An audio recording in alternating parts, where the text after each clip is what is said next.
Micheline, elle s'est éclatée. En fait, c'est un carnet de Julie spécial Micheline, voilà. Vous l'avez peut-être deviné, au bruit, au cadre, on est au Mans. Alors au Mans, il y a quoi? Il y a les 24 heures, il y a un circuit incroyable, connu dans le monde entier. Mais il y a aussi, c'est peut-être aussi pour ça qu'on est là, des rillettes, de délicieux vins, il y a une faïence extraordinaire. Tout ça extrêmement bien préservé, vous allez voir, beaucoup de patrimoine, un patrimoine bâti, un patrimoine gourmand. Et notamment parmi le patrimoine bâti, la vieille cité du Mans, la cité Plantagenet, qui tient son nom du premier roi qui a ouvert la dynastie et qui s'est marié dans la ville. Voilà, une ville presque doublement millénaire, on vous racontera tout ça. Et avant tout, on va partager les recettes de tous ceux qui ont bien voulu nous ouvrir les portes de leur cuisine. Et vous allez voir qu'on sait ce que bonne chère veut dire ici au Mans. Mais pour l'instant, on est sur la route, on a les 24 heures du Mans à battre, ou alors les 24 heures gourmands, je sais pas, c'est peut-être l'option qu'on va prendre. Oula, que se passe-t-il? On a de la concurrence. Bonjour messieurs. Bonjour. Est-ce que je gêne? On est un peu surpris de vous voir sur le circuit. J'ai pas tout à fait la voiture adéquate, c'est ça? En même temps, il y a la couleur. Hein? La couleur est adaptée, oui, tout à fait. Alors évidemment, on connaît tous les 24 heures du Mans, mais il n'y a pas que 24 heures sur ce circuit. Il tourne toute l'année, c'est ça? Le circuit roule tous les jours, toute l'année. Et il y a les grandes compétitions internationales que sont les 24 heures moto, le Grand Prix de France moto et diverses épreuves au niveau national. Alors vous avez un casque à l'intérieur de la voiture? Pour faire un tour sur le Bugatti, on veut bien vous laisser partir. Le Bugatti, c'est le circuit? C'est le circuit. Ah, mais il faut que je porte un casque, même à l'intérieur de Micheline? Bien sûr. Même à l'intérieur. Ah bah, Sécurité oblige. Alors, j'y vais. Hop. Go, go! Go, Johnny, go! Go! Go, Johnny, go! C'est parti pour un tour de piste sur le circuit mythique des 24 heures du Mans. Go, Johnny, go! Go! Johnny, be good! Cet événement qui a rendu la ville célèbre dans le monde entier a été créé dès 1923 par Georges Durand, un passionné d'automobile. C'est fou l'impression de vitesse qu'on a.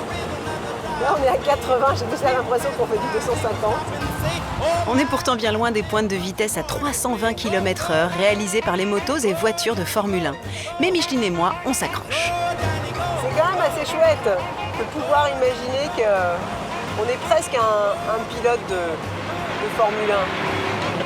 Oh, non mais comment ils font les mecs? C'est pas possible. Faut pas freiner en fait, c'est ça le truc. En compétition, 3 pilotes prennent le relais sur le circuit pendant ces 24 heures. Allez, hop. Un véritable combat de coq, d'adresse et d'endurance.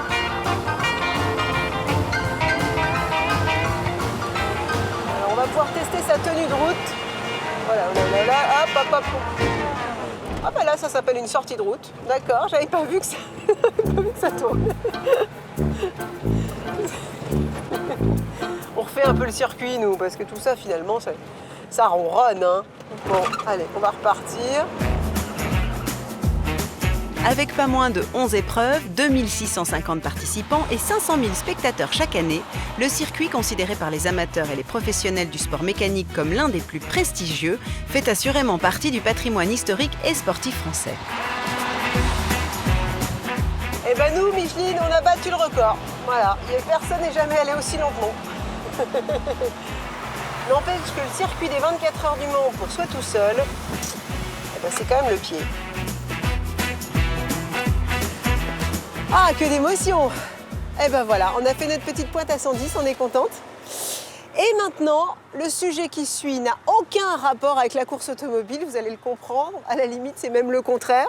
Mais en revanche, il a un rapport avec le Mans et Troyes, puisqu'on va parler de vin. Et ici, il y a une petite appellation dans cette région qui fait la fierté des Sartois. C'est le vignoble de Janières. Une poignée de producteurs très bien organisés qui produisent aujourd'hui un vin qui a beaucoup gagné en qualité et qui mérite qu'on s'y intéresse. On y va tout de suite, si Micheline en a toujours sous le capot.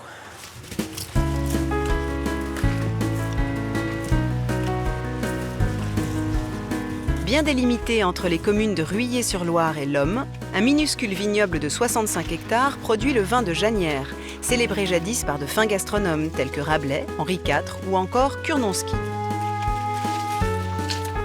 Labellisé vignoble et découverte en 2010, ce terroir reste pourtant une curiosité locale plutôt inconnue du grand public. On est toujours un peu étonné de voir du vin dans la Sarthe. C'est une petite appellation et pourtant qui n'est pas si récente que ça car elle a été créée en 1937. C'est d'ailleurs le premier vin à avoir obtenu une AOC. Au domaine des gauloteries, 5 générations de la famille Lelay se sont succédées. Stéphanie, qui œuvre depuis 3 ans dans l'exploitation de ses parents, vient agrandir le groupe très restreint des producteurs. On est une vingtaine de vignerons en tout, mais tous indépendants et chacun fait la vigne, fait son vin et le vend. Le Janière, c'est que du blanc. Le cépage, donc on voit bien le raisin, c'est du chenin. On l'appelle le Pinot de la Loire, c'est vraiment le cépage emblématique de la vallée de la Loire. C'est un cépage avec de l'acidité, un peu de peps quand c'est jeune. Donc on est sur des vins blancs secs principalement, mais alors après, quand la vendange est belle, on fait des tris à la main et on fait des demi-secs. Et des années exceptionnelles, on fait des moelleux.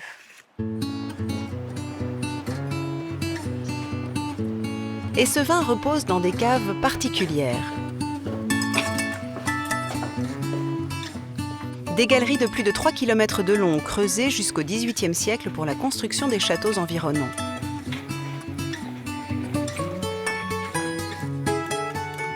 Avec une température douce et constante de 13 degrés, les souterrains étaient parfaits pour conserver le vin, mais également pour accueillir les familles de vignerons, comme celle de Rénal, le père de Stéphanie. Un véritable lieu de vie où les anciens se sont amusés à recouvrir les parois de souvenirs, bons mots ou autographes. Aujourd'hui, les visiteurs ont pris le relais.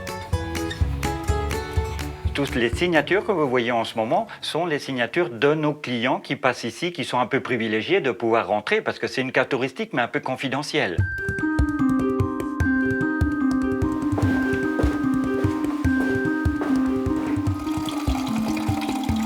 Lavoir pour les femmes, aire de jeu pour les enfants, on trouve même une salle à manger souterraine. Autrefois, comme il faisait chaud ici, l'hiver, ils venaient consommer les vins au plus loin dans la cave. Ils étaient bien mieux que dans la maison parce qu'il n'y avait pas le chauffage et donc refaisaient le monde à leur manière ici. Et on a quelques monologues ici parce qu'il fallait amener un petit peu d'humour et de convivialité. Comme on voit ici, dégustation sur cette table du véritable vin sans eau, des Coteaux du Loir. Et même sous terre, les vignerons disposaient de baromètres plutôt inattendus. On voit ces racines très humides qui sont vivantes et qui, avec plein d'humidité, peut nous donner l'hygrométrie et le temps dans les 72 heures, s'il va tomber de l'eau ou pas. Voilà, bon, c'est des anecdotes d'anciens, mais ça marche encore. C'est dans la dernière salle que se cachent les pépites. Là, vous avez tout le tombeau de Bacchus, qui peut représenter à peu près 6000 bouteilles. Ces bouteilles qui sont mises de cette disposition étaient pour les cacher parce que c'était souvent les meilleurs millésimes. Et c'est là qu'on les retrouvait 30 ans ou 40 ans après. Et moi, j'ai retrouvé quelques trésors et j'ai eu la chance de boire des 1870, des 1893. Avoir ces grands vins-là, avec des goûts de pruneaux, de noyaux, on est assis et on en parle toute une matinée, quoi. Pour ma part, j'ai envie de faire la même idée. Donc j'en mets tous les ans, 50 bouteilles, et que je laisse pour les futures générations. Avec Rénal Lelay, le vin de Janière a de belles années devant lui. Ce vin blanc sec et fruité que l'on retrouve dans de nombreuses recettes sartoises devrait rapidement trouver le chemin de la notoriété.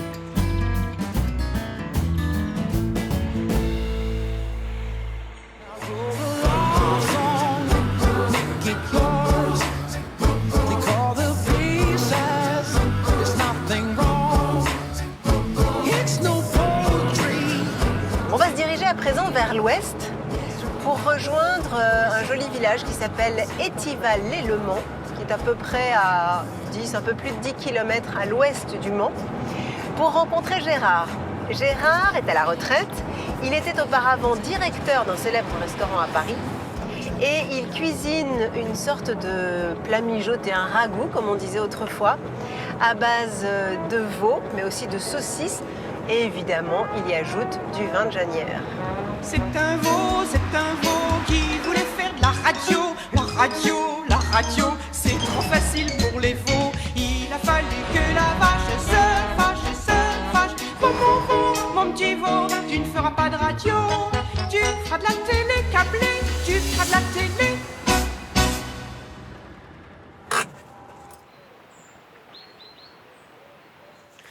Bonjour Gérard. Bonjour Julie. Comment allez-vous? Mais très bien. Je suis ravi de vous recevoir. Moi, c'est gentil. Bienvenue à la maison. Alors, nous voilà dans l'antre. Et voilà, Gilles, Ah oui, elle est très bien la équipée. cuisine. Oh, bah, je vois que vous vous êtes vachement avancé. Disons que j'ai préparé quelques ingrédients pour gagner un petit peu de temps quand Mais même. la base, c'est. Mais le la base, veau, c'est le jarret de veau, jarret de veau. la saucisse. Qu'est-ce que c'est comme saucisse? C'est de la chipolata, mais c'est de la saucisse traditionnelle sartoise avec du veau bio. Et alors, quelle est l'origine de cette recette? Lorsque nous sommes mariés, ici à Étival, dans ce joli petit village, il y avait un restaurant qui ne payait pas de mine, comme ça, et il y avait une cuisinière. Et j'ai admiré cette femme. Du coup, on est resté en relation. Et comme elle a vu que j'étais quand même passionné de cuisine, elle m'avait toujours dit, Gérard, quand je m'arrêterai, je vous offrirai mes livres de cuisine.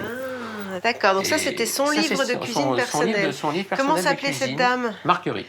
Encyclopédie de la grande et de la petite cuisine. cuisine. Nous, on s'intéresse beaucoup à la petite cuisine, la cuisine ménagère, quoi. Voilà. Oui. Alors, on s'y met? On s'y met. On va prendre Alors, nos première viandes. étape, on va fariner nos fariner tranches de jarret, nos c'est ça? tranches de jarret. Tout simplement. D'accord. Voilà, je vous laisse faire, Julie. Pourquoi pas? Prenez une noisette de beurre. Une fois qu'on a fait ça, On se met là? Voilà.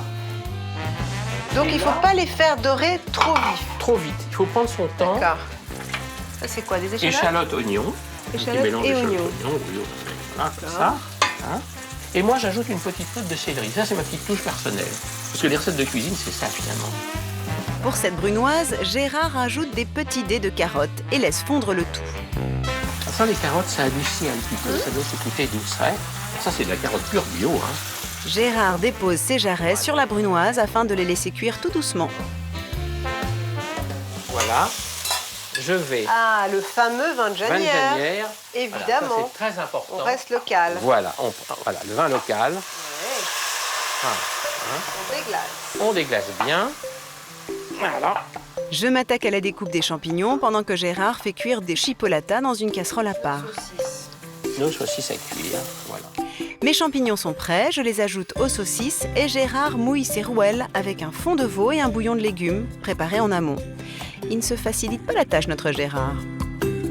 Finalement, c'est une préparation qui ressemble étrangement à une recette italienne de base qu'on appelle ossobuco. Ouais. Voilà, c'est dans les mêmes esprits. Mais ne perdons pas le fil de la recette, les saucisses que nous coupons en deux viennent rejoindre la préparation. Parce que le gras de la saucisse va donner toute la saveur. La saveur, voilà. Et elles vont finir gentiment de cuire D'accord. dans le bouillon. Et Gérard, cette petite cuillère de graisse de canard Alors. ou d'oie? Là maintenant, ça c'est du miel. Ah bon? Et là, je mets un peu de miel pour donner un petit côté Un peu suave. un peu suave. Et alors? Mais nous ne sommes pas au bout de nos surprises avec Gérard. Châtaigne, crème fraîche et lardons s'invitent dans la recette.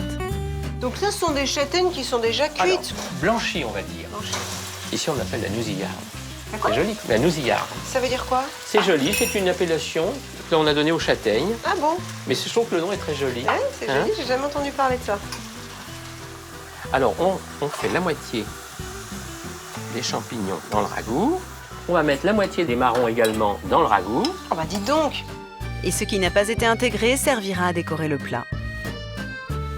Et j'enfourne Ouais. pendant 3/4 d'heure quarts pour d'heure à commencer, 180. 3/4 d'heure. Et on vérifiera quand même la cuisson au bout de 3/4 d'heure. Hein. Alors je vais noter tout ça. Voilà, tout simplement. Ah mais c'est parfait là!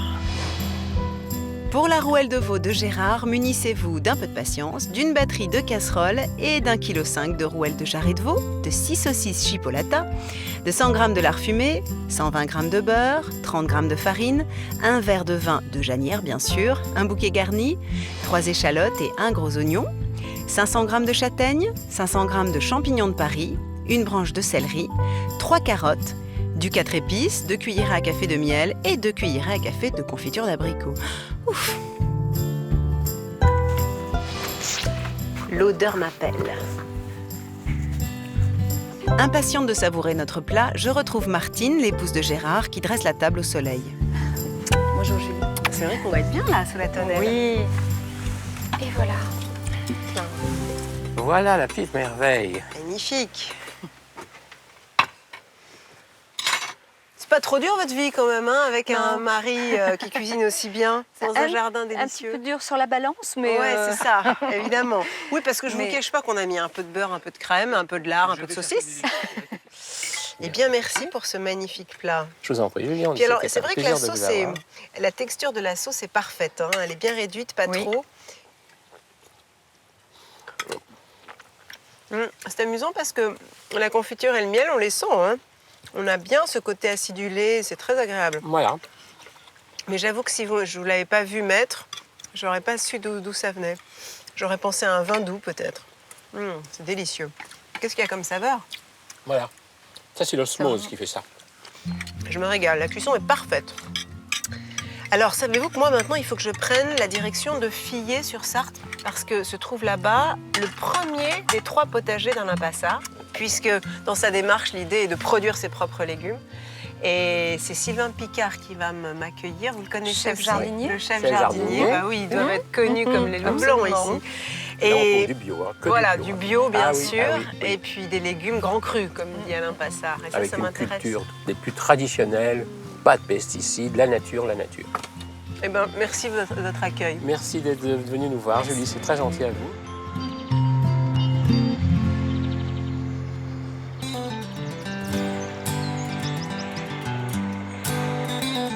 Alain Passard, chef cuisinier 3 étoiles à Paris et virtuose de la cuisine légumière, a décidé en 2002 de fonder son potager afin de cuisiner ses propres fruits et légumes. Un pari osé car il impose au luxueux établissement et à ses clients de respecter le rythme de la nature et des saisons. Donc là, on va récolter les tulbaghia, donc cette jolie fleur là qui a un goût d'ail. C'est bon, Amaury? Ouais. Le plaisir du projet, c'est de fournir ce restaurant 3 étoiles du 1er janvier au 31 décembre, en respectant les saisons, la diversité, puisqu'on travaille à peu près sur 400 à 500 variétés différentes ici à Fillers-sur-Sarthe. Ce sont 3 hectares de produits d'exception, légumes, fruits, herbes aromatiques et racines, qui s'épanouissent pour nourrir le talent et l'imagination débridée du grand chef.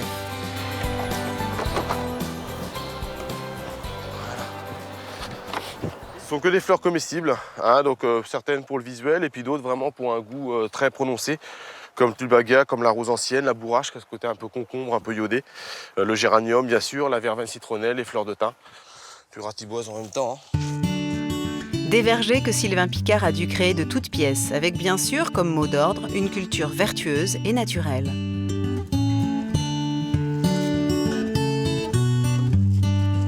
Alors là on est sur un écosystème.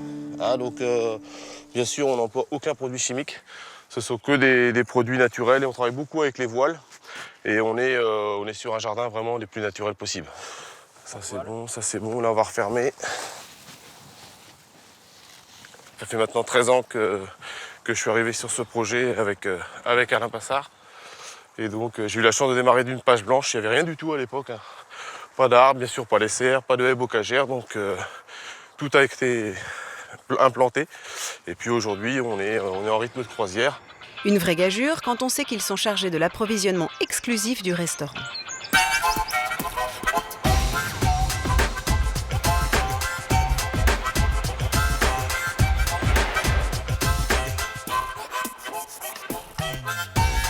Mais le vrai défi pour Sylvain, livrer le restaurant en temps et en heure. On fait en sorte d'être toujours dans les temps, ouais, puisque ça commence ici, l'assiette commence au niveau des jardins, donc on fait en sorte de... Voilà, puis bon, maintenant c'est un petit peu, je dirais que c'est un peu huilé. Hein. Un petit exploit que Sylvain Picard et son équipe réalisent 3 fois par semaine, avec 2 autres sites dans l'Eure et dans la baie du Mont-Saint-Michel. Ouais. 90% part pour le restaurant. Et puis après, j'ai quelques clients locaux. Puis sinon, il y a des paniers qui sont vendus sur Paris et qui sont encheminés en même temps que la livraison. Ouais, Jean-Franck. Tu vas bien? Ça va? Ouais, Jean-Franck fait partie de ces rares privilégiés.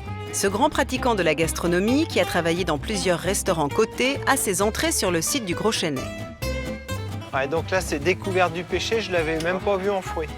On va récolter tous les vœux, c'est toi qui vois, hein, tu vois un peu Pas ferme. trop, ouais, Tu veux assez goûter ferme quand même. C'est pas mal du tout, ça. Ah non, là, c'est parfait. Là. C'est vrai comme ça? Oh bah oui. Bah là, il n'y a aucune amertume, il n'y a que du jus. Allez, c'est bon? Impeccable. On y va. Écoute-la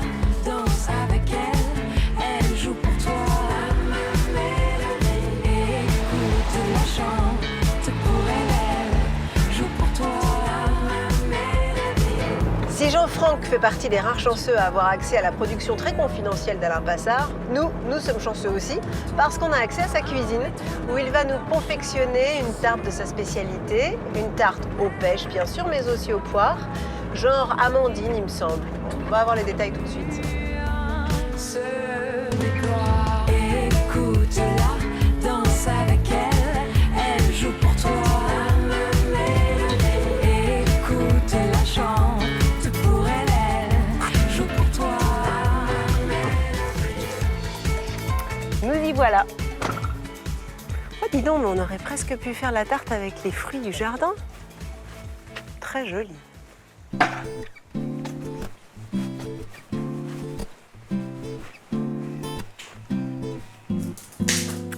Bonjour, bonjour. Julie, bonjour. Tu es déjà à l'ouvrage. Ouais, merci. bienvenue chez Déjeuner tes popotes.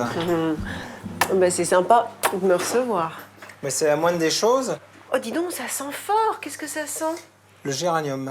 Géranium légèrement citronné, Qu'est-ce que c'est agréable. donc c'est puissant. Tu t'en sers dans la tarte? On va s'en servir, oui, pour la finition de la tarte. Et alors, très ce qui est agréable, rigolo, cette c'est que là, on l'a mis à sécher dans le four, légèrement.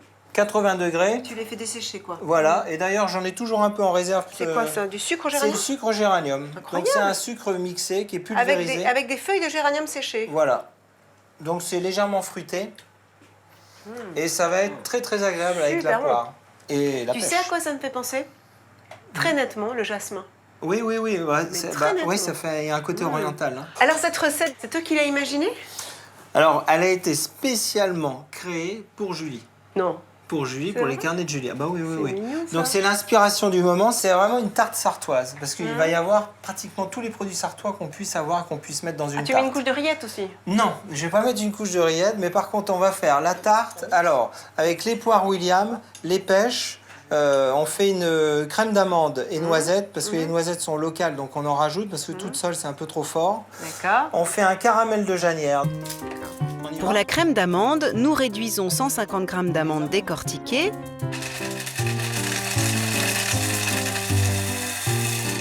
Terminus. On ajoute le beurre. puis nous ajoutons la même quantité de beurre et d'œufs. Nous n'oublions pas les noisettes du pays, également broyées. Elles vont renforcer le parfum de notre crème. Mais nous n'en avons pas fini avec les amandes. Ok. Alors, Julie, maintenant on va faire la pâte d'amande accrue, d'accord? Donc tu vois les amandes cassées, on va tout simplement les ébouillanter. On compte pas longtemps, on compte 10 secondes. Le fait d'allier une pâte d'amande crue et une crème d'amande maison à la noisette, c'est vraiment très puissant. tu le vends bien. Bon, j'espère que tu aimes quand même l'amande. Ah bah oui, écoute, jusque-là... Nous les émondons méticuleusement. Donc là, on se rend compte quand même que finalement, il y a pas mal de boulot hein, pour arriver à faire un petit truc tout simple. J'étais en train de me dire justement, cette tarte doit être délicieuse, mais je ne la referai pas de sitôt chez moi. Moi qui suis plutôt partisan du moindre effort. Là, c'est exceptionnel. C'était pour Julie Andrieux qui venait au Mans. The one and only. Alors, je mixe, hein. On va mixer, c'est parti.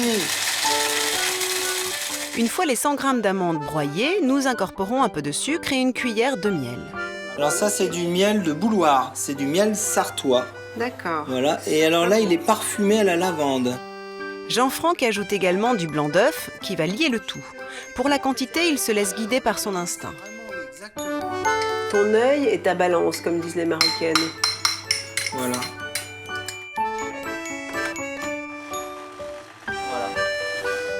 Pâte d'amande accrue et crème amande noisette sont amalgamées. Voilà. Et ça nous donne notre fameuse crème d'amande qui va nous permettre de recouvrir la pâte. Pâte à sabler, tout à fait traditionnelle qu'on va faire avec... Quel âge la vois ta pâte, c'est ça? Voilà, on l'a préparée parce que de toute manière, ça, tout le monde sait faire une pâte. C'est une pâte sablée, Chac. On va tout simplement la piquer. avec cet appareil de torture magique. On la cuit assez épaisse pour que ça puisse résister à la cuisson quand même, parce qu'on va monter le four. Et que ça a une vraie texture de sablé. Et du coup, exactement. Et tu veux que je mette ça par-dessus? Voilà, on met ça par-dessus. On n'en met pas plus? On met pas plus. tout? Ah non, non, non, ça suffit Ça largement suffit. là. Tu Hop. peux l'étaler si tu veux, ouais. Hop là. Super. Bon, écoute, on a fait la crème, maintenant on passe aux fruits. Allez, on a besoin de 3 poires, je pense. Pendant que je pèle les poires et les pêches blanches d'Alain Passard, s'il vous plaît, Jean-Franck prépare un caramel à sec, c'est-à-dire sans eau. Il complète tout de même avec un ingrédient surprise. Exactement, on va décuire le caramel. Et on met notre janière, notre bon janière dans le caramel. Et comme tu l'as dit toi-même, le janière n'est pas forcément un vin très connu et très répandu. On pourrait le remplacer par un loupiac, par un vin de moelleux, quel que soit. Si on travaille avec un vin... Ouais, bah oui, exactement. D'accord. Oui, ce qu'il faut, c'est un vin légèrement sucré ou qui a des aptitudes au sucre. Voilà, impeccable. Là, William, l'avantage, c'est que c'est une Elle se tient. Ouais, qui se tient bien, qui est légèrement granuleuse. Et donc, du coup, en cuisant, c'est justement la force de ces poires-là, c'est que le grain va s'affiner, ça va se transformer, pour ainsi dire, en jus. Ça va être super agréable. Check. Il ne reste plus qu'à disposer nos fruits en les alternant. Nous les badigeonnons légèrement de beurre. Et ultime touche de raffinement, le sucre parfumé au géranium. Et donc, le fruit est bon, là? La pêche, elle est étonnante parce qu'effectivement, elle a une pointe d'amertume. Elle est totalement fondante et surtout, elle a un parfum de rose. Donc, le temps de cuisson? 200 degrés, 5 minutes, Ouais. et ensuite 35 minutes, on va dire, maximum, ouais, pour la saisir, 180 degrés. Et ben pendant ce temps-là, Voilà. moi, je vais aller noter la recette, d'accord? Impeccable. Très, très bien. Pour la crème amande-noisette, 150 g d'amandes pelées, 150 g de noisettes, 150 g de beurre doux et 2 œufs. Pour la pâte d'amande, 100 g d'amandes pelées, 2 bonnes cuillerées à café de sucre blond, 1 cuillerée à café de miel et 2 blancs d'œufs. Garniture, 3 à 4 poires Williams, 3 à 4 pêches blanches. Et pour le caramel au vin, 50 g de sucre, 1 cuillerée à café de miel de lavande, 1 cuillerée à soupe de crème, un verre de janière moelleux, 80 g de beurre et du sucre glace. L'idéal est de laisser refroidir la tarte quelques heures avant de la savourer. Mais bien trop curieuse du résultat, je la déguste dans la foulée. Le caramel, Ça, c'est du péché, ça. de janière, tu vois, mais on va le mettre à côté. Et puis alors, Ah oui, tu peux en mettre plus. Hein, on peut en vas-y. mettre plus? Ah oui, moi, j'adore le péché.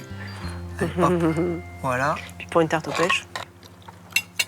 Bon, je me suis quand même pressé de goûter un peu la tarte avant pour savoir si c'était correct. Comestible. Voilà, C'est délicieux. donc voilà. Et puis cet arôme de cette pêche-là. Mais tu sais, ce qui m'étonne, c'est que dans le fond, le résultat est assez peu sucré.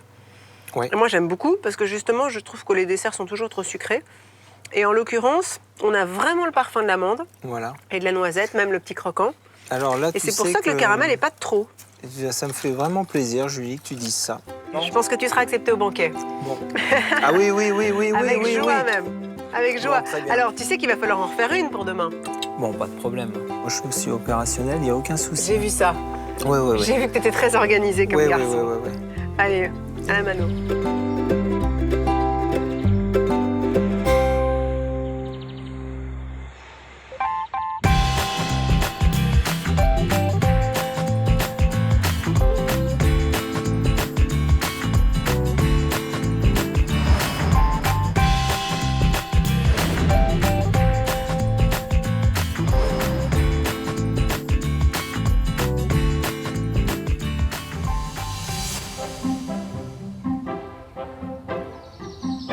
Pas de voyage sartois sans un passage par le centre historique du Mans. Un condensé d'histoire de France où se mêlent maisons médiévales à colombage, bâtiments Renaissance, hôtels particuliers du XVIIIe siècle et même des remparts de fortification de l'ère romaine. Ce patrimoine architectural a consacré l'ancienne capitale du Maine et du Perche, ville d'art et d'histoire, en 2003. Et les Manceaux la verraient bien classée au patrimoine mondial de l'humanité. La cité fut le berceau de toute la dynastie princière des Plantagenets, celle de Geoffroy Plantagenet, de son fils Henri II, roi d'Angleterre, puis de son successeur Richard Cœur de Lion. Ce dernier épousera Bérengère de Navarre, qui, une fois veuve, gérera la cité mancelle et sa région de main de maître. Elle vivra 25 ans dans le palais comtal, aujourd'hui hôtel de ville.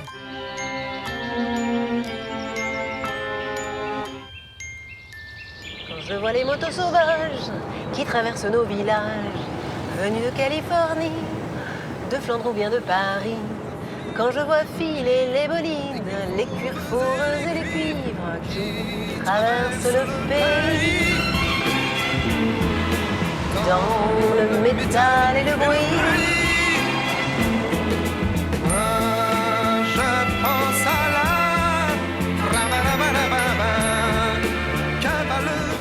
À présent, je vous emmène visiter un atelier qui fait vraiment partie de notre patrimoine vivant, qui est presque 2 fois centenaire, qui est installé au sud-est du département, à Châles, où l'on tisse, figurez-vous, du crin de cheval.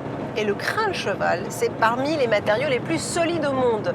Aujourd'hui, évidemment, leur marché est très restreint, c'est un marché haut de gamme, mais c'est vraiment une entreprise qui fait la fierté de la région. Et vous allez voir que c'est un savoir-faire très particulier.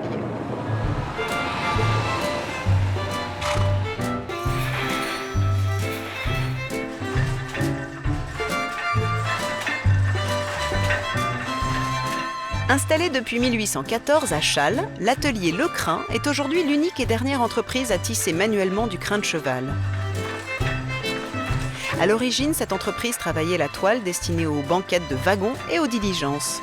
Elle s'est rapidement diversifiée. Nicolas Piauget, chef d'atelier depuis 15 ans, nous explique. Nous fabriquons que le tissu, c'est-à-dire que nous fabriquons le tissu en crin de cheval, qui est composé d'une chaîne de coton ou de lin, avec une trame crin de cheval ou crin de cheval plus sisal. Ce crin de cheval vient de Mongolie et du nord de la Chine, tout simplement parce que déjà en Mongolie, ils ont 2000 chevaux par habitant, donc ça permet d'avoir de gros stocks. On peut le travailler naturellement et on travaille donc avec un teinturier en France qui va nous faire des coloris en fonction de nos collections ou des besoins du client.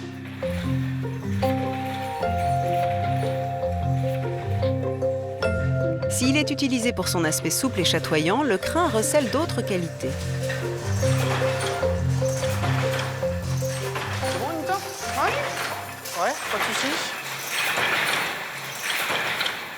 Le crin a l'avantage d'être très solide, une fois qu'il est croisé avec d'autres fils, qu'il est tissé, et il est imputrescible. C'est des tissus de très bonne qualité et qui vraiment durent dans le temps, des tissus qui peuvent durer un siècle. Les brins sont en premier lieu triés, peignés et lissés, avant d'être insérés à la main, brin par brin, dans les métiers à tisser. La fibre de crin est alors mariée au fil naturel de soie, coton, lin ou encore de sisal. Un vrai savoir-faire que les tisseuses mettent au minimum 1 an à maîtriser sur des machines plus que centenaires. Là, on est sur un métier jacquard qui, grâce à un programme avec des cartes perforées, va nous permettre de faire un motif, un dessin. Un travail méticuleux et de longue haleine pour ces tisseuses qui ne peuvent confectionner plus de 2,50 m d'étoffe par jour. Jusqu'à la dernière finition, tout est contrôlé de façon très détaillée. On a des petites pinces qui sont des lames de rasoir qui vont nous permettre de bien couper à ras. Tout est au contrôle visuel. On comprend alors que ces tissus ne soient confectionnés qu'à la commande, généralement pour des lieux historiques illustres ou encore des demandes exceptionnelles. Alors on a eu, oui, des clients assez prestigieux. On a eu tout récemment la Maison Blanche, un tissu qui a été choisi par Madame Obama pour faire la bibliothèque de la Maison Blanche.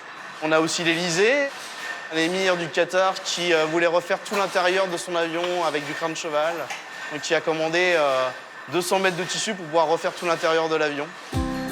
Également présent dans la haute couture ou dans la maroquinerie, ce savoir-faire ancestral est aujourd'hui au service de la création contemporaine.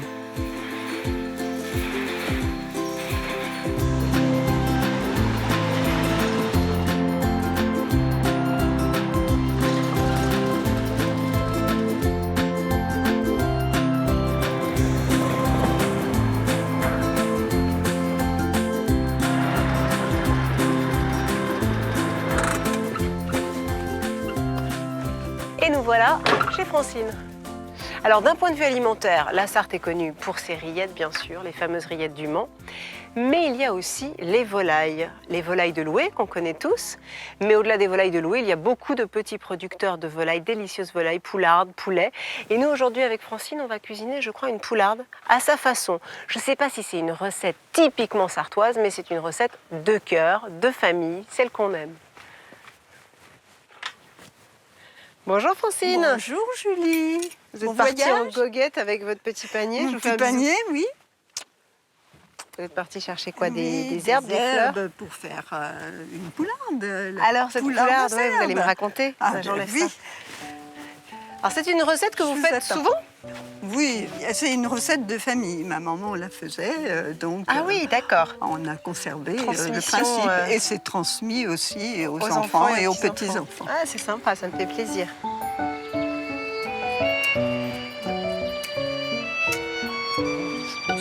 Ça va. On est bon? Nous voilà. Voilà la bête. Nous voilà avec la belle poularde Alors, de la Sarthe. Il se trouve que c'est une poularde, mais on pourrait, j'imagine, cuisiner un poulet. Avec le poulet, Oui, ça oui, marche oui, aussi. oui. Alors, dites-moi. Donc, on va commencer par laver ces fameuses herbes. D'accord, ça, je vais m'en charger. Voilà.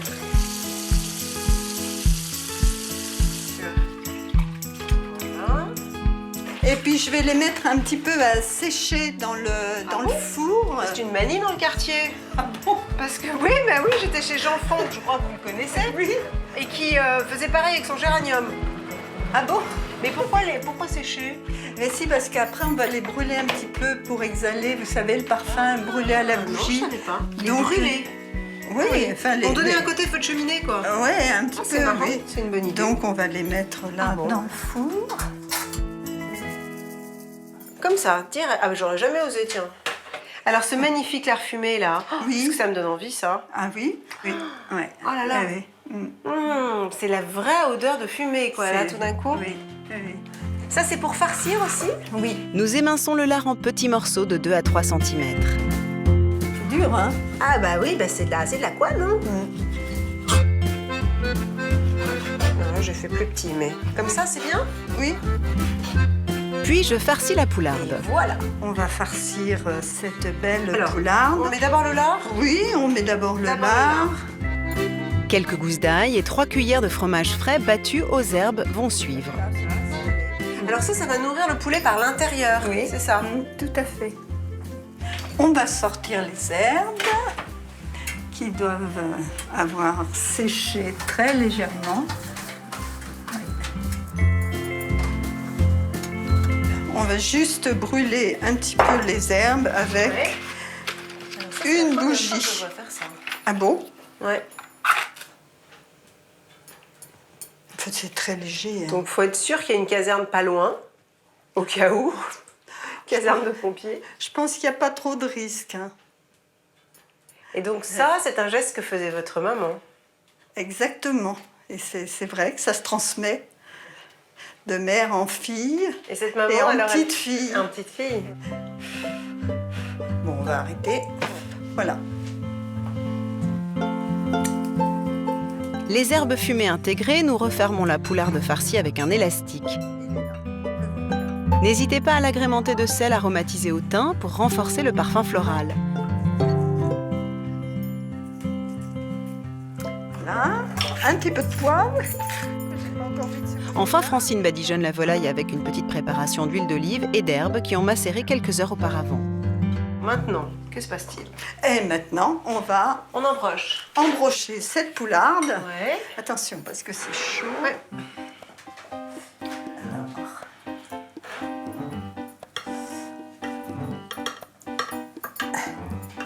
Attention à votre doigt.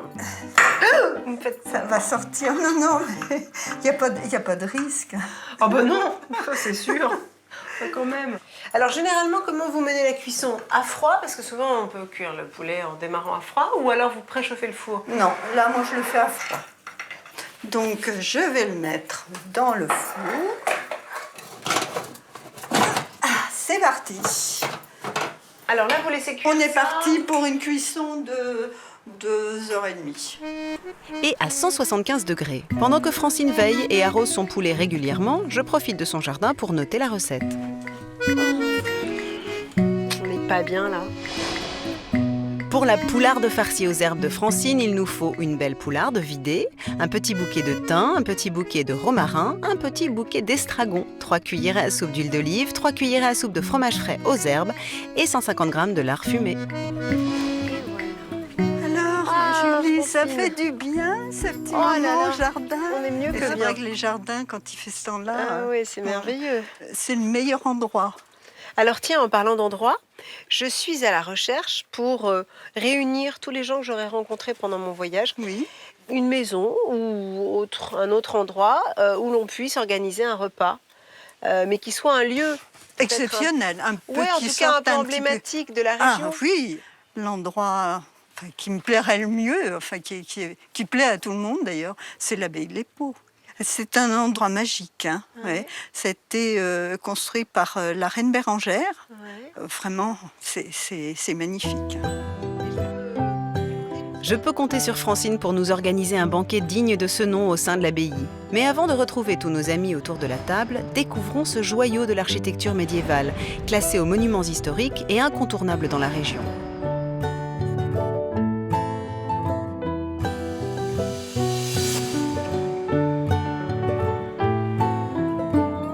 La reine Bérengère de Navarre décida de fonder cette abbaye en 1229, afin que son corps et son âme y reposent. Elle y sera enterrée 1 an plus tard. Elle la dédie à l'ordre des cisterciens, déjà protégé par son père auparavant. Et l'architecture à l'image de l'ordre monacal voué à la pauvreté n'a qu'un maître mot, sobriété. L'abbatiale, lieu sacré de l'abbaye où les moines font leurs prières, sera largement détruite pendant la guerre de 100 ans. Quasiment désertée par les moines, elle sombre dans la vétusté au fil des siècles et des guerres et ne retrouve sa splendeur qu'en 1959. Aujourd'hui lieu public, les Sartois peuvent profiter de la belle salle capitulaire, de la sacristie, du cloître ou encore du parc environnant, propice à la flânerie.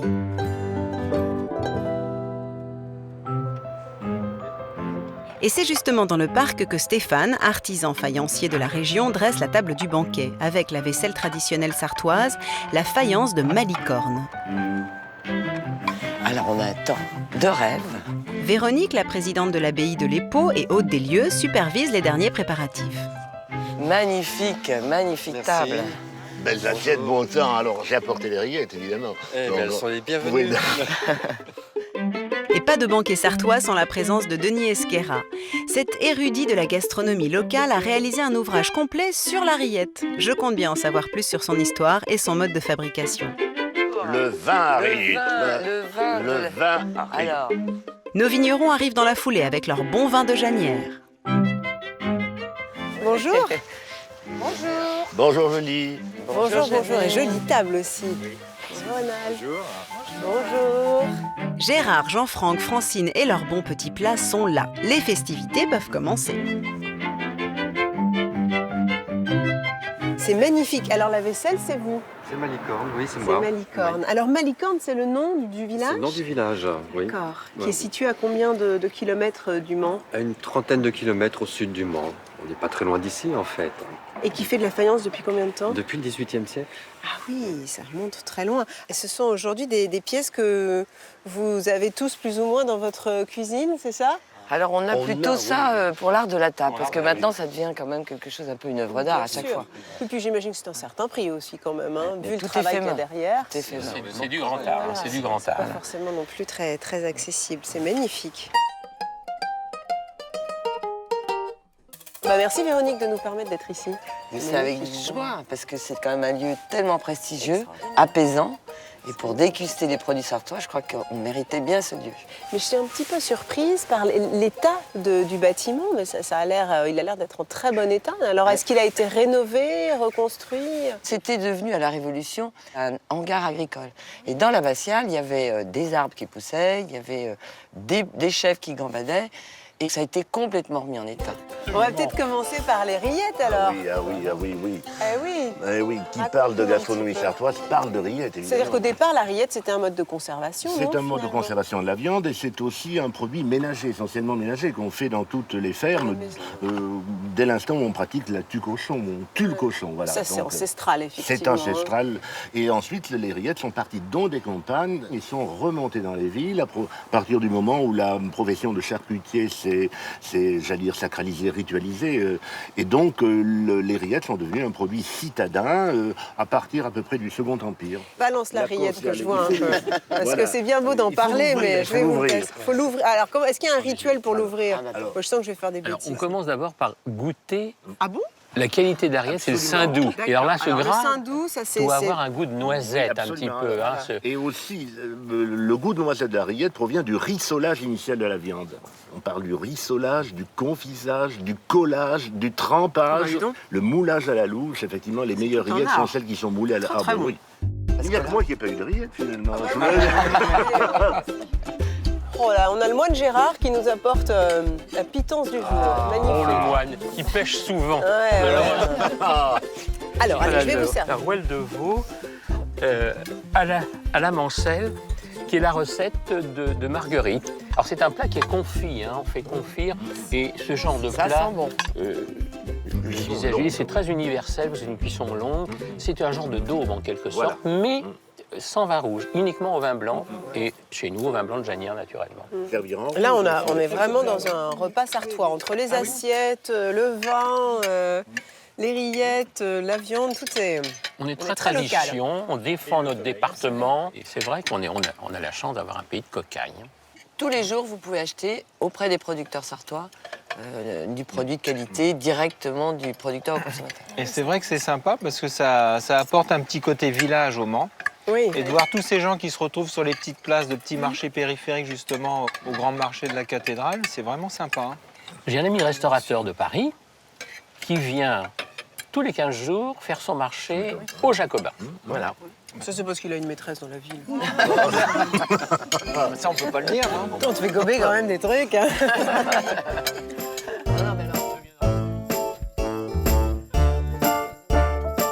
La poularde de Francine suit et l'on se délecte déjà avec son incroyable parfum d'herbes flambées. Et moi, j'en profite quand même pour signaler, là, il y a quand même une odeur de fumée. On a l'impression que ça a été fait dans une cheminée. Oui, une odeur de fumée C'est- avec ce fameux lard. Ah, voilà, c'est ça, ouais. La densité de cette chair, c'est fou. Hein. Il y a de la mâche, il y a de la texture, il y a des arômes, bien sûr. La graisse de la Bien sûr, volaille, c'est délicieux. c'est une merveille. Alors la viande se tient admirablement, c'est là qu'on voit la viande de qualité. Hein. Ça s'effiloche pas, ça se détache pas de l'os. Deux experts. Alors ça, ce n'est pas du vin de messe. Ça, c'est là. Un petit peu de lard C'est fumé. pas du vin de messe. Alors, c'est le Côte-du-Loir qui est arrivé un peu après le Janière. En 1948, on a eu l'appellation Côte-du-Loir. Ces rouges-là, qui ont une robe très légère et violacée, nous, on l'adore parce que, et on l'a gardé dans notre région. Et sur la volaille, les viandes blanches, par exemple, c'est parfait. Et ça, c'est des vins très conviviaux, très Oui, familiaux. enfin, mon jeune ami, servez-nous, s'il vous plaît, quand même. On en parle. C'est alors qu'Éric, invité par Jean-Franck, vient agrémenter le repas avec un petit échantillon de sa production fromagère. Comment tu vas? Ça va? Très bien. Impeccable. Bonjour, ça va bien? Ah oui, oui. C'est rigolo de se voir là. Bonjour. Là, on a un paysan important dans la Sarthe. Là. Ah. Alors vous êtes donc éleveur, affineur, je suppose, et fromager, vous distribuez aussi Moi, je suis agriculteur. En fait, je suis agriculteur. Il y avait une tradition de fromage de chèvre dans la Sarthe. Il y avait des petites fermes, les gens n'étaient pas riches, et puis la bique, on allait la mettre au piquet, et puis c'était quand même un revenu intéressant de faire les fromages. Et à l'époque, on mettait du poivre un peu sur les fromages. Qui agissait comme un conservateur? Non, les mouches n'aiment pas le poivre. Voilà, c'est ça. Merveilleux. C'est bon, hein? Ouais. Très, très, très bon. C'est remarquable. Ah bah oui. Très difficile. Mais c'est vrai que c'est très étonnant de se dire que c'est le même lait. C'est la même, tu vois, parce qu'ils ont tellement des goûts différents. Ah bah oui. C'est fou, c'est là que c'est intéressant. Mi-frais, donc. Ah ouais. Les parfums sont complètement différents. C'est l'affinage, finalement. Il y a tard de... Oh, voilà le dessert. Ah, le dessert. Donc c'est une tarte aux poires, aux pêches de vigne, cueillie dans le potager de Sylvain et donc d'Alain Passard. C'est bon, hein, c'est incroyable ce parfum. C'est délicieux. Très bon. Alors là, on est dans une création, même si ce sont des produits locaux, c'est une création. Mais est-ce qu'il y a des desserts typiquement sartois ou manceaux, comme ça qu'on dit? Le bourdon. Le bourdon, oui. C'est une pomme entière, oui. Allez, Véronique. En chemise, quoi. Oui. Une pomme en chemise, Oui. avec une pâte et qui Pâte sablée, pâte sablée. Et la pomme entière. Et la pomme entière est confite avec la pâte et c'est délicieux. Ah, d'accord. C'est très bon, très chaud. Le bourdon. Le bourdon. On a ça et on a la foisse aussi. Ah oui, la foisse. Malheureusement, l'heure a sonné, il va nous falloir quitter cette belle Sarthe, si attachée à son patrimoine, à ses valeurs, un patrimoine qui soit architectural, mais aussi gourmand, gastronomique, qui valorise les circuits courts. Je suis sûre que c'est le cas dans votre région aussi. On y viendra bientôt, mais en attendant, notez les adresses, notez les recettes, faites-les chez vous et venez ici partager ces moments de générosité, de convivialité et sauvegarder les traditions. Salut, à la prochaine. On est à 100, les enfants, on est à 100. Oh là là là là, on est à 105. Et ça s'est situé où? Au sud-est du Mans. De Le Mans. Oui. De Le Mans?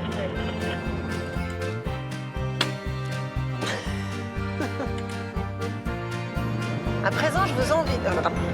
Alors, on l'appelle Pierre Perret des fois. Alors, je n'osais pas le dire. Il y a quelque Je n'osais chose. pas le dire. J'avais envie de dire, est-ce qu'on parle de ça ou pas?